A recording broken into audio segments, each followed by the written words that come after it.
मनुष्य दुर्लभ जन्म भाग्य बल 84 लक्ष थे प्राप्त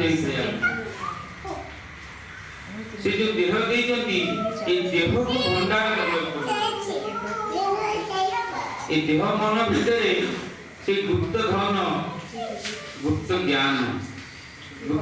बोले कौन ना जहाँ आम जगत में जानूचे पाठशाठ पढ़ी समाज में जहाँ जानूचे तापर जो ज्ञान रही ब्रह्म ज्ञान ज्ञान विज्ञान जगत कोई श्रेष्ठ सार शब्द ज्ञान प्राप्ति है नित्य अंधकार से शब्द ज्ञान ब्रह्म ज्ञान कहुए गुरु न थाई अरुण काणु पाइबु शब्द ज्ञान जो भागवत लिखे से अमृत धन ताकू जो मैंने संचय कर जगत से परमहंस सरस्वती महाराज ना नहीं ये सब पद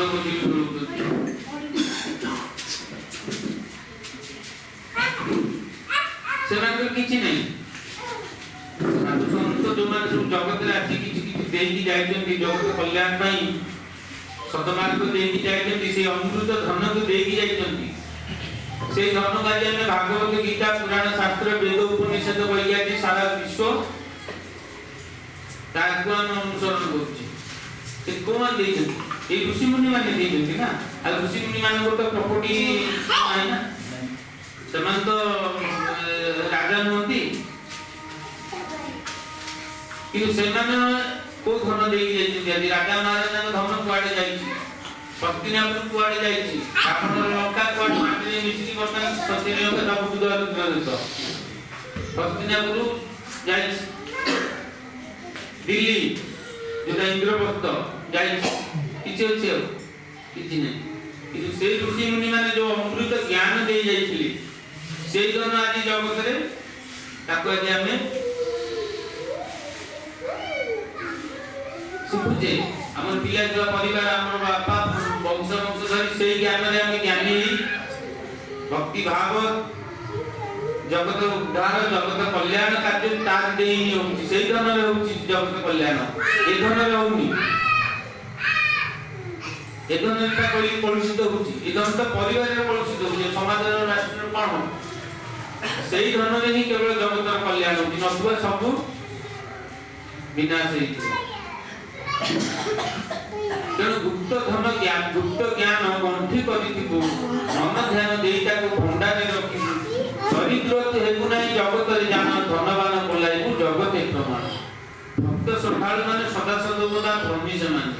जान भक्त श्रद्धालु सदा सदा से धनी से महाराज परमहंस सरस्वती विभिन्न प्रकार उपाधि दिए प्रॉपर्टी उपाधि न थाए महिमा कर्म भक्ति ज्ञान जो संचित करता तार उपाधि दि जाए तेणु जो आम जो गीता भागवत जो पुराण शास्त्र जो दिव्य ज्ञान कह जाए ताकू जदि आम आमर शरीर रूपक भंडार में संचित करवा ଏବଂ ସେଇ ଅନୁପାତରେ ଯଦି ଆମର ଆଚରଣ କରିବା ତାହେଲେ ଆମର ନିଜର ତ ମଙ୍ଗଳ ନିଶ୍ଚିତ, ନିଜେ ତ ସୁଖ ଶାନ୍ତିରେ ରହିବା ନିଶ୍ଚିତ, ଆଉ ଥରେ ଜଗତର ମଧ୍ୟ କଲ୍ୟାଣ। କାରଣ ଧର୍ମ ଯଦି ନାହିଁ এই ଜଗତ ବିନାଶ ହୋଇଯିବ। ଧର୍ମ ଯଦି ନାହିଁ ସବୁ ଈର୍ଷା, ଲୋଭ, କ୍ରୋଧ, ମୋହ, ମାୟା ଏତେ ମାତ୍ରାରେ ବଢିଯିବ ଯେ ମଣିଷକୁ ଦେଖାଯାଉଛି ମଣିଷକୁ ଆଜି ଭାଇ ଭାଇକୁ ମାରୁଛି, ମା ପୁଅକୁ ମାରି ଦଉଛି, ପୁଅ ବାପା ମାଆକୁ ମାରୁଛନ୍ତି, ମାରୁଛନ୍ତି ନା ବିଭିନ୍ନ ପ୍ରକାର ସବୁ କଳୁଷିତ ସମାଜ ହେଇଛି। ଧର୍ମ ନଥିଲେ କିଛି ରହିବନି, ସବୁ ନିଜ ନିଜ ଭିତରେ ଅଣାମଣା ହେଇକି ମରିଛି।